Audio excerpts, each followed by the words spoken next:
ਇਹ ਹਰਾਮਖੋਰਾ ਜੇ ਬੱਤੀ ਬੰਦ ਕਰਨ ਨਾਲ 2 ਘੰਟਿਆਂ ਵਿੱਚ 50 ਅਰਬ ਦੀ ਬਚਤ ਹੁੰਦੀ ਹੈ ਤੇ ਇਹਦਾ ਮਤਲਬ 24 ਘੰਟਿਆਂ ਦੀ ਫਿਰ 600 ਅਰਬ ਦੀ ਬਚਤ ਹੋਣੀ ਹੈ। ਪੂਰਾ ਮੁਲਕ ਛੱਟੋ ਹਨੇਰੇ 'ਚ, ਪੂਰਾ ਮੁਲਕ ਡੁੱਬਦਾ ਡੁੱਬੀ ਜਾਵੇ। ਬਚਤਾਂ ਕਰੋ ਬਚਤਾਂ ਸਾਲਿਓ, ਤੁਸੀਂ ਆਪਣੀਆਂ ਯਾਸ਼ੀਆਂ ਬੰਦ ਨਾ ਕਰਿਆ ਜੇ। ਆ ਜਿਹੜੇ ਬਿਊਰੋਕਰੇਟ ਤੇ ਜਿਹੜੇ ਸਿਆਸਤਦਾਨ ਤੇ ਜਿਹੜੇ ਜੱਜ ਨੇ ਤੇ ਜਿਹੜੇ ਆ ਵੱਡੇ ਵੱਡੇ ਅਫੀਸਰ ਨੇ, ਇਹਨਾਂ ਦੀ ਫਰੀ ਬੱਤੀ ਬੰਦ ਨਾ ਕਰਿਆ ਜੇ। ਗਰੀਬਾਂ ਨੂੰ ਮਾਰਿਆ ਜੇ। ਗਰੀਬਾਂ ਕੋਲ ਸਾਰਾ ਤੁਸੀਂ ਪੈਸਾ ਕੱਢਣਾ ਹੈ।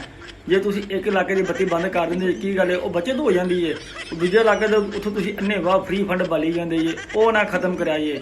ਗਰੀਬਾਂ ਨੂੰ ਫੜ ਕੇ ਚੰਗੀ ਤਸੱਲੀ ਨਾਲ ਨੱਪੋ ਜਿੰਨਾ ਨੱਪ ਸਕਦੇ ਹੋ। ਤੇਰੇ ਗਲ ਵਿੱਚ ਉਹਨਾਂ ਪਟਾ ਐਵੇਂ ਨਹੀਂ ਪਾਇਆ, ਉਹਨਾਂ ਕਿਸੇ ਗੱਲ ਨਾਲ ਤੇਰੇ ਵਿੱਚ ਗਲ ਵਿੱਚ ਪਟਾ ਪਾਇਆ ਹੈ ਵੀ ਇਹ ਭੌਂਕਦਾ ਸਹੀ ਹੈ, ਆਵਾਮ ਨੂੰ ਲੁੱਟਦਾ ਸਹੀ ਹੈ, ਕਰਪਸ਼ਨ ਸਹੀ ਕਰਦਾ ਹੈ। ਉਹ ਤੂੰ ਅਲਹਮਦੁਲਿਲਾ ਰੱਜ ਕੇ ਲੁੱਟਣਾ ਪਿਆ ਮੁਲਕ ਨੂੰ, ਆਵਾਮ ਨੂੰ, ਔਰ ਤੂੰ ਆਪਣੇ ਆਪ ਨੂੰ ਵੀ ਲੁੱਟ ਰਿਹਾ ਹੈ ਕਿਉਂਕਿ ਤੂੰ ਤਾਂ ਇੱਥੇ ਰਹਿਣਾ ਨਹੀਂ ਦਾ। ਜਿਸ ਦਿਨ ਤੈਨੂੰ ਠੁੱਡਾ ਵੱਜਣਾ ਸਿੱਧਾ ਲੰਡਨ, ਉਸ ਤੋਂ ਬਾਅਦ ਪਤਾ ਨਹੀਂ ਸਾਹਿਬ ਬਹਾਦਰ ਕਿੱਥੇ ਗਏ।